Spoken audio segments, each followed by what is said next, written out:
하나님의 은혜가 오늘 예배 참석한 성도 여러분들이 함께 하시기를 예수님의 이름으로 축복합니다. 지성소는 성막, 성소 안에서도 가장 안쪽에 지극히 거룩한 처소를 가리키는데요. 이 지성소 맨 중앙에 언약궤라고 하는 곳이 있습니다. 오늘 본문 4장 3절에도 등장을 하고 있죠. 언약궤는 하나님과 만남의 장소였고 대제사장이 1년에 한 번씩 이곳 지성소에 있는 언약궤에 양의 피를 뿌리고 모든 백성의 죄를 대속을 합니다. 이곳 언약궤에서 하나님은 자신의 뜻을 계시하셨죠. 그래서 하나님께서 역사하신 증거물 가운데 가장 귀한 것 중 두 가지, 십계명 두 돌판과 그리고 만나를 담은 항아리를 이곳 언약궤 안에 두었습니다. 이 언약궤는 이스라엘 백성을 인도하시는 하나님의 임재의 상징이기도 했죠. 그래서 이스라엘 백성들이 애굽에서 40년 광야 기간 동안에 항상 이 언약궤, 법궤로도 불리죠. 이곳 위에 낮에는 구름기둥으로 밤에는 불기둥이 솟아올랐고 이스라엘 백성들의 길을 인도했습니다. 가나안에 입성할 때도 요단강을 건널 때도 언약궤를 맨 앞에 두고 건넜죠. 가나안의 첫 성인 여리고를 함락시킬 때도 언약궤를 앞세웠습니다. 가나안 정복 후 사사시대는 실로에 모셔두었죠. 이렇게 하나님이 살아계신 역사의 상징이었던 언약궤는 이스라엘의 중심이었습니다. 당시 이스라엘 대적 블레셋이 있었는데요. 팔레스타인 그러죠. 영어로 팔레스타인께 부르는 그쪽 민족들입니다. 이들과 이스라엘이 많은 전쟁을 벌여야 됐습니다. 한 번은 에벤에셀에 진을 치고 있던 이스라엘 군대가 아벡에 주둔한 블레셋과 싸우다가 패하게 되죠. 그래서 오늘 본문에 보니까 무려 4,000명이라는 많은 전사자가 발생을 하게 됩니다. 이스라엘 장로들은 대책회의를 했습니다. 왜 우리가 전쟁에서 졌을까? 그 패전의 원인을 지금 하나님의 언약궤가 이 진중이 없기 때문이다. 그렇게 이들은 의견을 모았습니다. 앞서 언약궤가 어디에 있다 그랬어요? 실로에 모셔져 있었거든요. 그래서 급히 사람들을 실로로 보내서 여호와의 언약궤를 지금 진중에 있는 에벤에셀까지로 이렇게 내려오기로 결정을 하죠. 대제사장인 엘리의 두 아들 홈리와 비느하스가 실로에서부터 에벤에셀까지 언약궤 이동과 함께했고, 이를 본 이스라엘 진영의 백성들은 땅이 진동할 정도로 사기가 충천했습니다. 왜 그렇게 충천했겠어요? 이제 언약궤가 우리 진정에 왔으니까 블레셋과 전쟁에서 이길 수 있다. 이렇게 이제 그들이 환호를 올린 거죠. 반대 진영에 있던 블레셋 군대는 이스라엘의 큰 소리를 듣고 순간 당황했습니다. 아니, 전쟁에서 이긴 것도 아닌데 패한 자들이 왜 저렇게 소리를 지를까? 왜 저렇게 의기양양할 수 있을까 생각을 한 것이죠. 이스라엘 법궤를 이스라엘 진영으로 가지고 왔다는 정보를 이 블레셋은 조금 있다가 입수를 하게 됩니다. 그래서 이들도 두려워하게 돼요. 왜냐하면 여호와의 언약궤가 어떤 것인가는 이방 블레셋도 잘 알고 있었기 때문이죠. 그래서 오늘 본문 7절 8절에 보니까 이렇게 말씀하죠. 블레셋 사람이 두려워 이르되 신이 진영에 이르렀도다. 신이, 그들은 이 언약궤를 뭐로 본 거예요? 신으로 보고, 야, 이 신이 이스라엘 진으로 이제 들어왔다.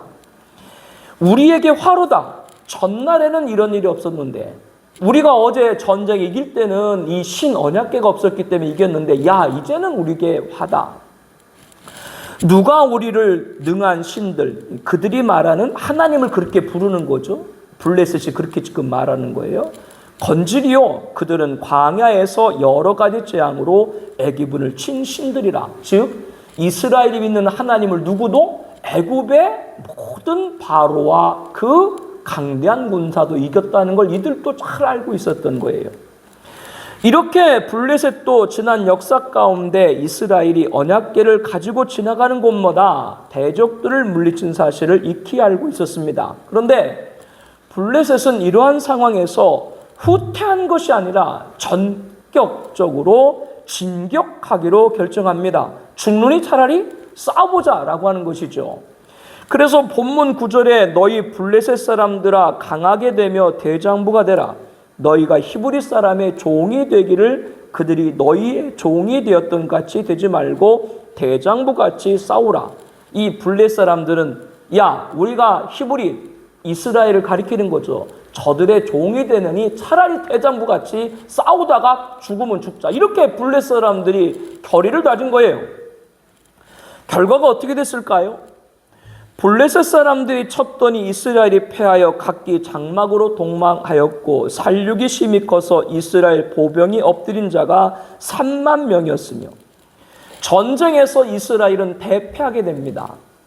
여호와의 언약궤를 진영에 모시고 싸웠는데도 이렇게 지게 된 거죠. 언약궤 없이 싸울 때는 전사자가 몇 명이었어요? 4천 명이었는데 언약궤를 갖고도 싸웠는데 그거의 7배가 넘는 몇 명? 3만 명이 목숨을 잃게 됩니다. 그리고 이스라엘에게 더 비극적인 것은 그들이 그토록 소중하게 여기는 하나님의 목궤를 누구에게? 블레셋에게 빼앗기게 되죠. 강탈을 당했습니다. 엘리의 제사장의 두 아들 홈니와 피누하스는 죽임을 당했고 이 비보를 전해들은 대제사장 엘리는 의자에서 뒤로 넘어져 문 곁에서 목이 부러지는 사고로 생명을 잃게 됩니다. 대제사장도 죽게 된 거죠. 비느하스의 아내는 만삭 중에 자기 남편과 시부가 죽게 됐다는 그리고 하나님의 궤마저 빼앗겼다는 말을 듣고 충격으로 갑자기 출산을 하게 됩니다. 난산으로 죽어가면서 아들을 낳았음에도 기뻐하지 못하고 아들의 이름을 이가봇이라 그렇게 말하죠. 이가봇이라고 하는 말의 뜻은 어디에 영광이 있는가라는 것입니다. 즉 이제 하나님의 영광이 이스라엘에게서 떠나갔다. 마치 당시 이스라엘의 모습을 대변하는 얼마나 한스러우면 아들의 이름을 이렇게 적겠어요. 이렇게 이스라엘은 하나님의 궤 언약궤만 있으면 전쟁에서 승리할 줄 알았습니다. 그러나 하나님은 그러한 이스라엘의 믿음을 수용하지를 않은 것이죠. 이스라엘이 전쟁에서 패하게 했을 뿐만 아니라 법궤마저도 이방 손에 빼앗기게 하셨습니다. 법궤는 하나님의 살아계신 역사를 상징한다고 말씀드렸죠. 그러한 법궤가 이방 수중에 들어갔다라고 하는 것은 하나님 스스로가 자신의 영광을 가린 것 같아요. 이스라엘에게 하나님 영광을 비추지 않겠다라고 하는 것이죠. 하늘에 태양이 없으면 살지 못하겠죠. 서로 하늘에 태양이 없어도 살 수 있을지 몰라도 하나님의 영광이 없으면 살아갈 수 없는 것이 이스라엘이고 우리들입니다. 오늘 우리들은 아름다운 주일을 성별하여 하나님께 거룩한 예배를 드리고 있습니다. 소망하기는 이 예배를 드리는 청하비전교회 공동체 가족 여러분에게 예배에 참여하는 자에게 주시는 하나님의 은총을 받기를 축복합니다. 우리는 지난 주일 재직 헌신 예배를 드렸죠. 그 시간 먼저 예배자로서 하나님께 온전한 예배를 드리자는 가르침을 먼저 받았습니다. 하나님이 받으신 아벨의 제사를 성경은 더 나은 제사다라고 말씀을 하고 있죠. 더 나은 제사가 무엇입니까? 예배는 내가 죽는 것입니다. 자신을 산제물로 하나님께 드리는 것입니다. 자신이 죽고 하나님 주장에 자기를 맡기는 것이 예배자인 것이죠. 재직 헌신 예배 드리는데 여러분에게 다른 거 많이 말씀드리지 않았어요. 우리 재직들이 계신데 교회에서 제가 여러분에게 이러이런 일 했으면 좋겠습니다. 그런 말 직접 한 거 여러분 들어보신 기억이 있어요? 그런 거 여러분이 감동해서 자원하면 아세요. 제가 말하는 건 예배 생활 잘하세요. 기도 생활 잘하세요. 하나님 앞에 성별할 것 하세요. 이거는 교회 처음 온 새신자들한테 하는 얘기예요. 저는 처음 예수 믿는 분들한테 하는 얘기를 계속 반복해서 재직들에게 하는 이유는 모든 것이 근본, 바로 기본입니다. 신앙도 마찬가지인 것이죠. 그 첫째가 뭐요? 예배입니다. 이렇게 하나님을 영화롭게 드리는 것이 바로 예배, 우리 첫 번째가 예배인데, 하나님의 가장 기뻐 받으시는 것이 이렇게 예배인데요. 그렇다면 중심을 다해서 예배를 드려야 되는 것이죠. 우리 영도, 정신도, 육체도 말입니다. 하나님께만 집중하는 것입니다. 몸만 와서 앉아있지 말고 세상의 염려와 근심 그리고 나의 계획과 안위가 마음에 있다면 이것은 하나님께 집중하는 예배가 될 수가 없는 것이죠. 이것이 중요한 이유는 우리가 주일 예배를 드렸다라는 것만으로 모든 걸 다 했다 혹은 안도하려는 태도는 자칫 하나님이 받으시는 것과 다를 수가 있기 때문에 그렇습니다. 마치 오늘 본문의 누구와 같이 이스라엘과 같이요, 벗게만 있으면 우리는 승리할 수 있어 라고 생각했던 그와 같이 그러한 우를 범할 수 있다라고 하는 것이죠. 저와 여러분은 시간을 구별해서 교회에 왔으니 정말 하나님 받으시는 예배를 드리기를 소망합니다. 하나님께 집중하는 영과 진리로 드리는 예배입니다. 이것이 본문에서 얻어야 될 첫 번째 가르침입니다. 한편 여호와의 언약궤가 이스라엘의 진영에 있음에도 불구하고 전쟁에서 이긴 블레셋은 승리에 도취해 있었습니다.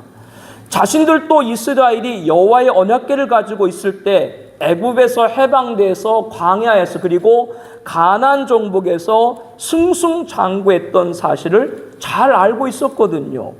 그런데 법궤를 진중에 두고 있는 이스라엘 이겼으니까 더더욱 블레셋의 승리의 기쁨은 배가 되었습니다. 이제 자신만만해진 블레셋은 거칠 것이 없었습니다. 여호와의 언약궤 따위는 안중에도 없다라고 이들은 생각을 했죠. 그까짓 거 아무것도 아니구만. 그래서 그들은 전리품으로 탈취한 여호와의 언약궤를 에베네셀에서 아스돗에 있는 다곤 신전에 두었습니다. 다곤은 풍요와 생산의 신으로 바알신의 아버지로 알려진 신입니다. 상반신은 사람이고 하반신은 물고기 모양으로 된 거예요. 블레셋이 섬기는 이방신입니다. 하나님의 궤를 이렇게 이방신당에 진열해 놓듯 불경을 범한 거죠.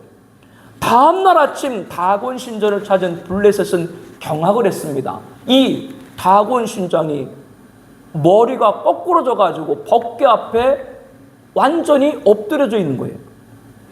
황급하게 다곤을 원래 자리로 세워놨습니다. 그런데 다음날 아침에는 더 기가 막힌 광경을 보게 됩니다. 다곤 신상의 머리와 두 팔과 다리는 다 잘라져 나가고 몸뚱아리만 덩그러니 나뒹굴어져 있는 거죠. 이를 본 블레셋 사람들은 사태가 심각함을 깨닫기 시작했습니다. 그뿐 아니라 이번에는 다곤 신전이 있는 이 아스돗 사람들을 여호와의 손이 친히 독한 종기 재앙으로 아스돗과 그 지역을 쳐서 동네 전체가 망하게 되었다. 그래서 법궤를 가드로 옮겨봤지만 여호와의 손이 심히 큰 환란을 그 성읍에 더하사 성읍 사람들이 작은 자와 큰 자를 다 쳐서 독한 종기가 나게 하신지라. 이 블레셋에 가는 동네마다 화가 미치는 거예요. 그래서 이번에는 에그론으로 보내서 재앙을 묘면해 볼까 생각했지만 에그론 사람들이 난리가 났습니다. 앞서 아스돗과 가드에서 그런 일이 있었던 것을 안 에그론 사람들이 이스라엘의 신궤를 우리에게 가져다가 우리 백성을 죽이려 한다면서 받아들이질 않은 거죠. 아니나 다를까 이번에는 에그론 사람들이 사망의 환란을 당했습니다. 동네 사람들이 막 죽어가는 거예요. 그리고 살아남은 사람들은 독한 종기로 인해서 성읍의 부르짖음이 하늘에 사무쳤다. 이렇게 일이 지금 블레셋에 벌어지게 된 거죠.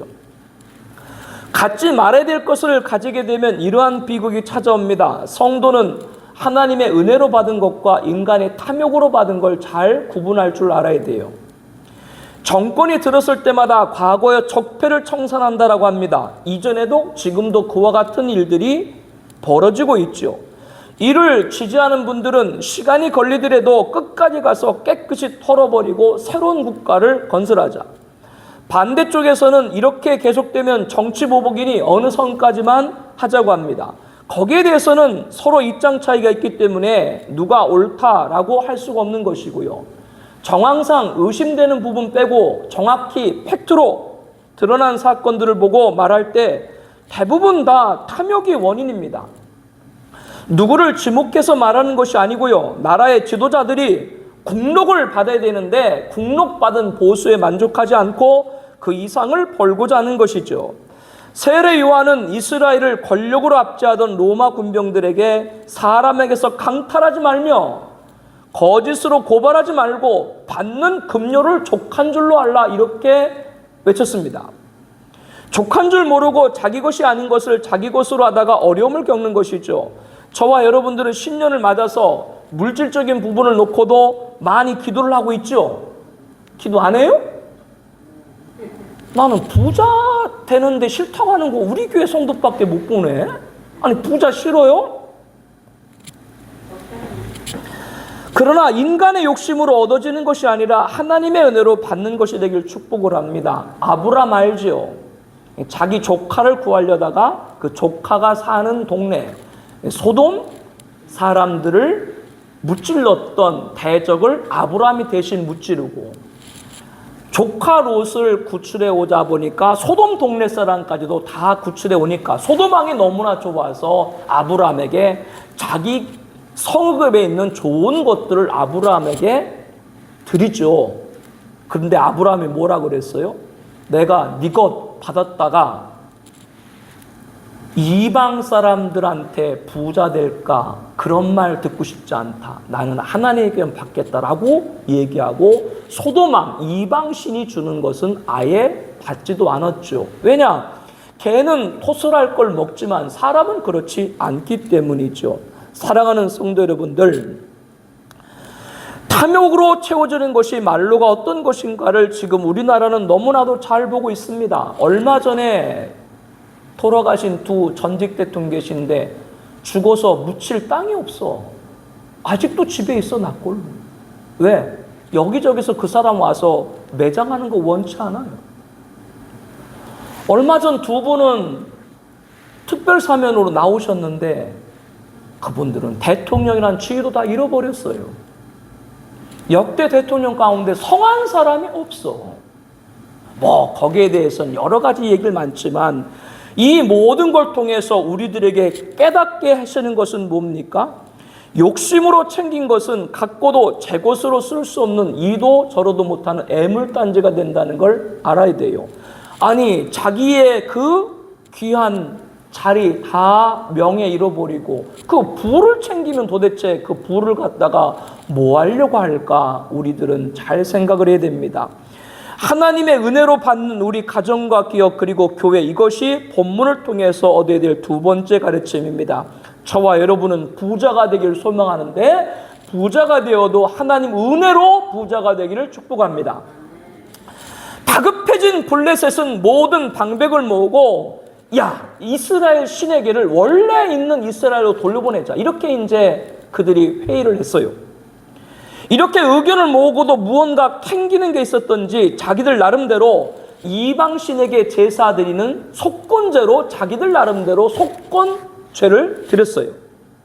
그래야 병도 낫고 그의 손에 너에서 옮기지 아니한 이유도 알리라, 이렇게 생각을 한 거죠. 블레셋의 속건제 방법이 얼마나 코미디 같고 유치하냐. 먼저 블레셋 사람 방백의 수요대로 독종, 자기들 몸에 뭐가 났어요? 독종이 났으니까 독종 모양의 금을 5개를 만들고, 또 쥐 있죠, 쥐 모양의 금을 또 5개를 만들어 가지고 그거를 갖다가 이제 이스라엘로 같이 보내자, 이게 자기들 생각하는 속건제예요.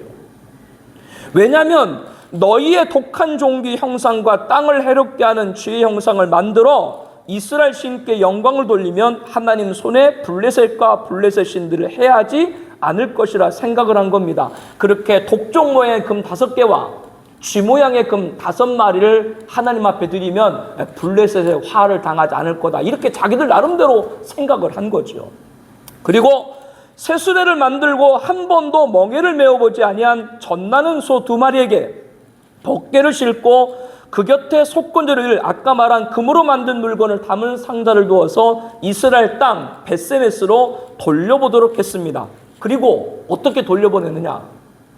암소 2마리한테만 수레를 가게 하고 사람은 거기에 함께 대동하지 않았어요. 그냥 소만 가는 거예요.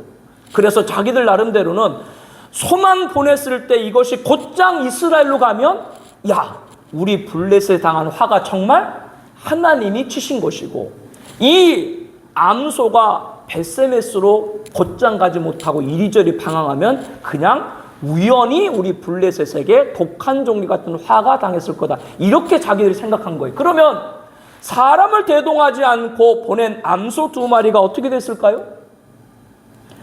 사무엘상 6장 12절에 보면 암소가 벳세메스 길로 바로 행하며 대로로 가며 갈 때 울고 좌우로 치우치지 아니하였고 블레셋 방백들은 벳세메스의 경계선까지 따라가니라. 벗개를 모신 수레를 끈 두 손은 사람의 인도함 없이도 곧장 어디로? 이스라엘 땅 벳세메스로 갔습니다. 그리고 그 벳세메스의 블레셋과 이스라엘 경계까지 누가 따라갔다? 블레셋 사람 따라간 거죠. 야, 이렇게 사람이 인도하지도 않고 속길이 간 거 보니까 정말 누가 인도한 것이다? 하나님이 인도한 거다. 이렇게 이방 블레셋이 두려웠던 겁니다. 수레가 벳세메스에 도착하자 동네 사람들은 수레나무를 패고 그 암소들을 번제로 여호와께 드렸습니다. 즉 이방 블레셋이 보낸 수레는 번제의 장작이 되었고 암소 2마리는 뭐요? 번제물이 된 거죠. 그러면 금으로 만든 독종 모양과 쥐들은 어떻게 했을까요? 당시 블레셋에 여호와의 궤가 있었는지가 7달이었는데 7달 동안 무단으로 이들이 벗개를 가져갔잖아요. 그러니까 독종 모양과 쥐 모양의 금부치는 7달 동안 무단으로 가져간 세금인 거죠. 세금 낸 거예요. 세금. 이스라엘에 다시 돌아온 벗개를 처음 맞이한 벳세메스는 그 동네 사람들이 감사의 번제를 올려드렸습니다. 그런데 이 벳세메스 사람들 중에 호기심을 이기지 못하고 부정하게 여호와의 궤를 들여본 사람들이 있었어요. 그래서 여호와께서 5만 70명을 죽이신지라. 이 뜻은 5만 70명을 죽였다라고 하는 것이 아니고요, 50가정 중에서 70일을 죽이셨다라고 하는 뜻입니다. 그 작은 동네에 엄청난 비극이 나타난 거죠. 여호와께서 백성을 쳐서 크게 살육하셨으므로 백성이 슬피 울었더라. 자신들이 거룩한 여호와의 궤를 맡을 수 없다고 생각한 벳세메스 사람들은 이웃 동네인 기럇 여림 사람들에게 여호와의 궤를 맞춰줄 것을 요청합니다. 이를 받아들인 기럇 여림 동네 사람들 가운데 아비나답 집에 여호와의 궤를 모시기로 결정을 하죠. 아미나답은 아들 엘리에셀을 거룩하게 구별해서 여호와의 궤를 지키도록 합니다. 여기에서 똑같은 이스라엘 동네인데요. 벳세메스는 큰 화를 당하고 기럇 여림은 20년 동안 여호와의 언약궤를 모시는 큰 복을 받았습니다. 기럇 여림은 크지 않은 동네인데요, 벗개를 모심으로 이스라엘 중심 역할을 20년 동안 하게 되죠. 같은 성도인데요, 화에 쓰임받는 성도가 있는가 하면 복에 쓰임받는 성도가 있죠. 여러분들이 오해하지 말아야 될 것이 있습니다. 화에 쓰임받는 것도 누구 뜻을 이루는 거예요? 하나님의 뜻을 이루는 것이고, 복에 쓰임받는 것도 누구 뜻을 이루는 거예요? 하나님의 뜻을 이루는 거예요. 나라의 지도자도 마찬가지예요. 다 하나님이 세우신 지도자입니다. 근데 어떤 지도자는 축복의 지도자로 세운 지도자가 있고, 어떤 지도자는 재앙의 지도자로 세운 지도자도 있어요. 전자가 됐건 후자가 됐건 하나님은 이를 통하든 저를 통하든 하나님의 뜻을 이루십니다. 그러나 우리가 받을 수 있는 것이라면 복으로 쓰임받기를 축복합니다. 우리 옆에 분하고 인사하세요. 복의 도구가 됩시다. 복으로 쓰임받읍시다. 이 옆에 분 얼굴을 보니까 복으로 쓰임받게 생겼잖아요. 그렇죠? 화를 쓰임받는 벳세메스 사람들 통해서 뭐 때문에 그랬어요? 그들이 호기심에서 보지 말아야 될 벗개를 들여다본 거예요. 그걸 왜 봐? 하나님이 보지 말라고 했으면 보지 말아야 되죠. 성도들 가운데 자신의 경솔함으로 화를 받는다면 그것은 자기 책임이지 다른 사람을 원망할 수가 없는 것이죠. 베스메스 사람들은 자신의 동네에 법궤가 왔는데도 자신들의 경솔함으로 모시지를 못했습니다. 복이 왔는데도 복을 제대로 모시지를 못한 것이죠. 그래서 우리 교회 성도님들은 다 우리 교회에 복으로 오신 분인 줄로 믿습니다. 그럼 우리가 잘 섬겨야 되는 거예요. 그래서 서로 사랑이죠. 그러나 이를 반면교사로 삼은 기란 여립 사람들은 법궤를 몇 년? 20년이나 모셨어요. 그 기간 동안 이스라엘 중심이 되는 복을 받았죠. 하나님이 나에게 하나님의 일을 맡겼을 때는 하나님의 뜻이 있는 줄로 압니다. 우리가 10년을 맞아서 맡은 일 혹은 교회에서 임명받은 것이 아니더라도 하나님의 감동으로 하라고 하시면 성도 여러분 각자가 하나님 감동에 따라 명령받은 걸 충성할 수 있기를 축복합니다. 여러분이 복을 받고 여러분이 하나님 역사의 중심 되시기를 축복합니다. 이게 오늘 본문을 통해 주시는 세 번째 가르침인 거죠. 이제 시간을 흘러서 20년이 지났습니다. 그 사이에 다윗이 왕이 되었죠. 그는 주변 나라들을 다 정복하고 예루살렘을 수도로 삼고 다윗성으로 명했습니다. 나라의 수도까지 정비한 다윗 왕은 그동안 항상 마음에 염두에 뒀던 하나님의 궤를 예루살렘 다윗성으로 모셔오기로 결정을 합니다. 아비나답 집에 모셔져 있던 하나님의 궤를 다윗성으로 이동하는데요. 이때 다윗 왕은 이스라엘에서 무려 3만 명을 선출해서 대동을 합니다. 그리고 이들에게 행진하는 중에 수금과 비파와 소구와 앙금과 제금으로 연주하면서 축제장을 연출하게 되죠. 기란 여림에서 다윗성까지 가는 길에 3만 명이 각종 악기로 찬양하면서 옮겨가는 거예요. 얼마나 그 자리가 큰 영광의 시간이었겠어요. 3만 명의 무리들이 찬양하고 각종 악기로 연주하니까 말이죠. 하나님에게는 그룹 사이에 자정하신 만군의 여호와 이름으로 불리는 것이다. 즉 이 법궤는 누구를 상징한다고요? 하나님의 임재를 상징한다. 그래서 가나안 정복을 마치고 왕국을 건설하고 수도 예루살렘에 모시게 되니까 그 감격은 두말할 나위가 없었던 것이죠.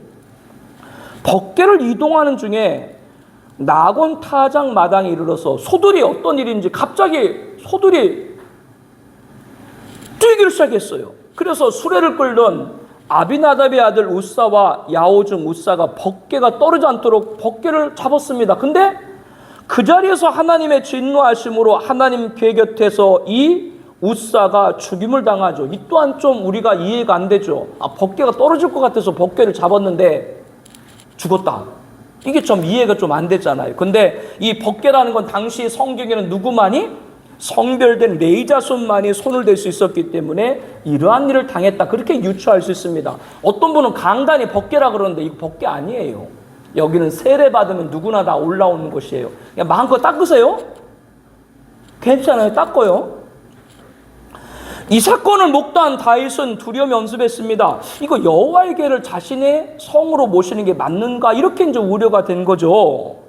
그래서 가드 사람 오벳 에돔의 집에 임시로 모시게 됩니다. 석 달 동안 그곳에 있게 되는데요. 여호와께서 오벳 에돔과 그 온 집에 복을 주시니라. 다윗 왕은 앞서 말한 대로 우사가 법궤를 함부로 손을 댔다가 그 자리에서 죽임당한 걸 목격하고 잠시 자기 성에 하나님 모시는 것이 합당한 것인가? 이렇게 두려움을 가졌다라고 말씀드렸잖아요. 그래서 임시로 오벳 에돔의 집에 모셨는데 그 집이 어떻게 됐다고요? 큰 복을 받았다라고 말씀합니다. 이에 다윗은 다시 자신과 기쁨을 갖게 되죠. 그래서 처음에 계획한 대로 이동하기로 결정을 합니다. 여호와의 궤를 맨 사람들이 6걸음감에 다윗의 소와 살찐 송아지로 하나님께 제사를 드렸지요.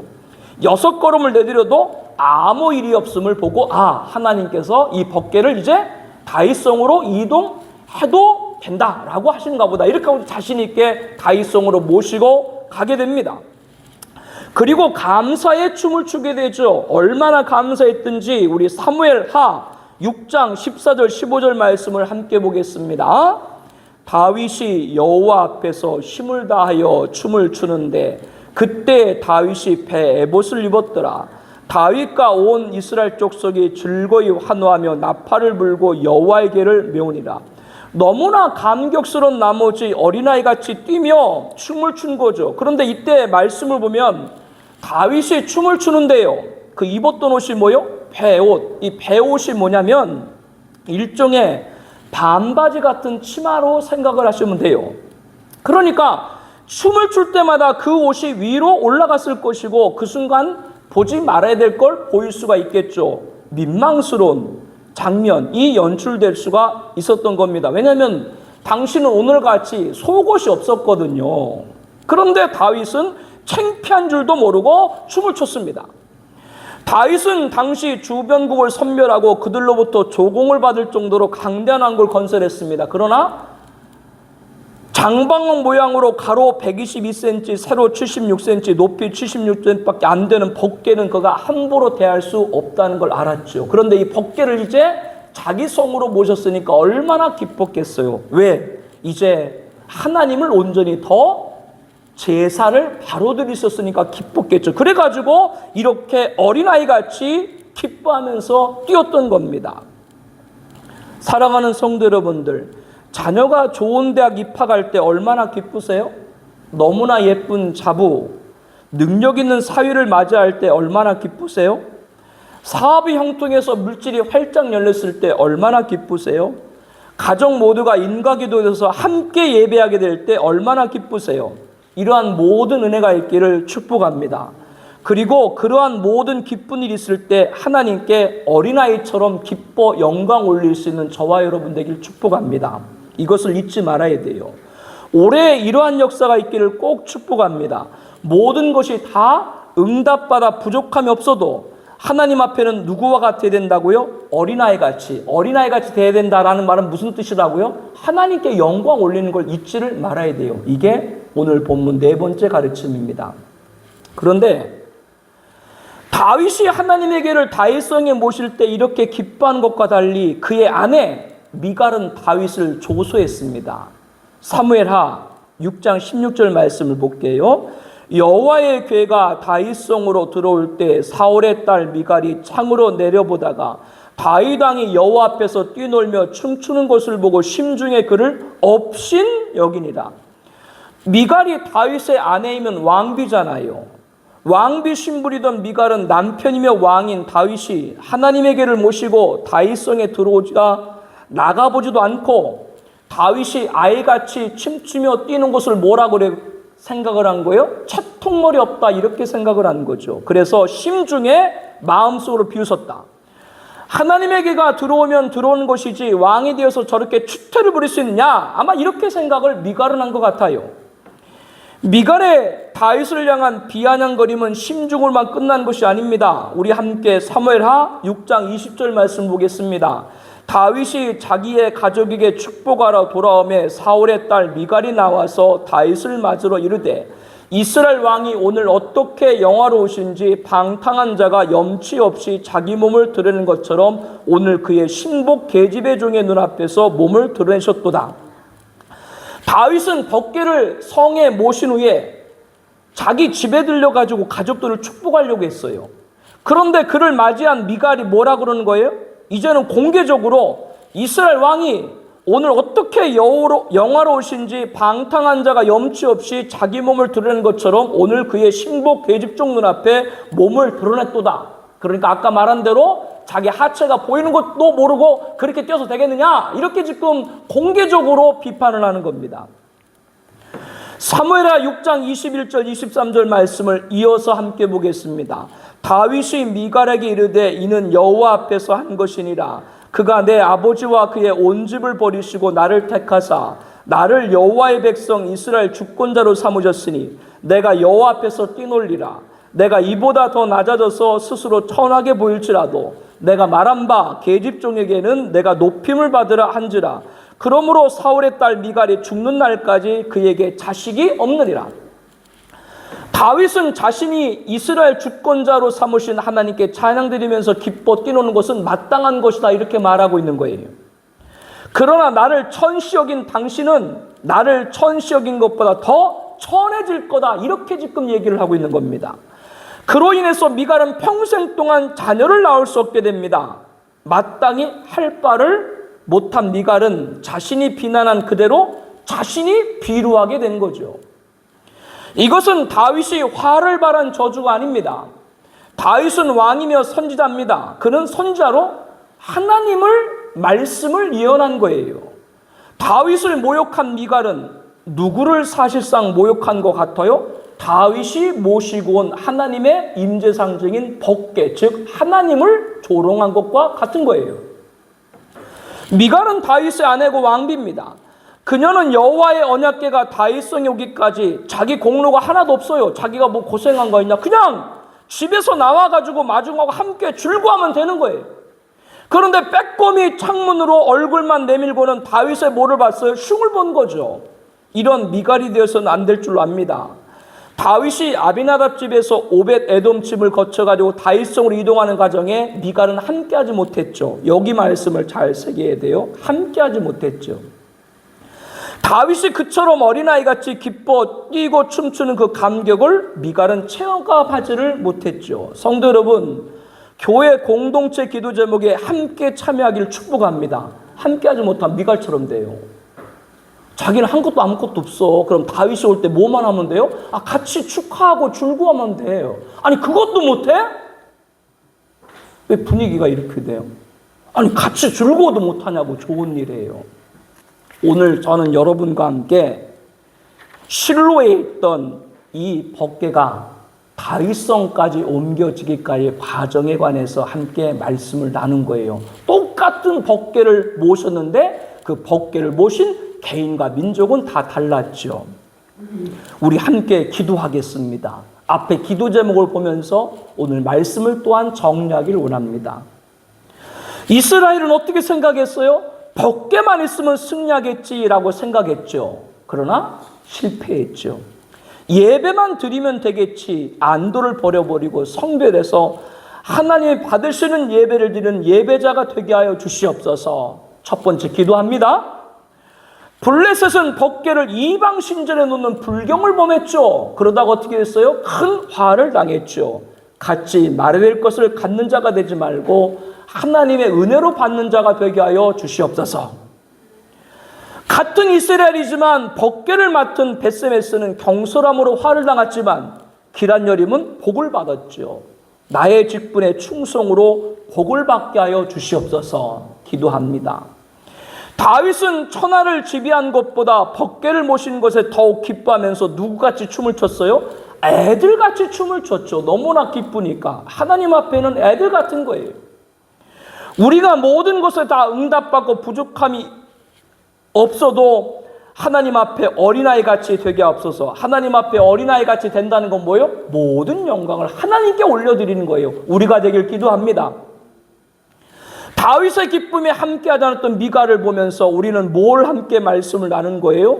우리는 교회 공동체로서 함께 동행하고 또 함께 기뻐하는 우리가 되어야 될 줄로 믿습니다. 그러면 하나님께서 하늘의 역사를 이루어줄 줄로 믿습니다. 우리 5가지 기도 제목을 보면서 우리 함께 통성으로 기도하겠습니다.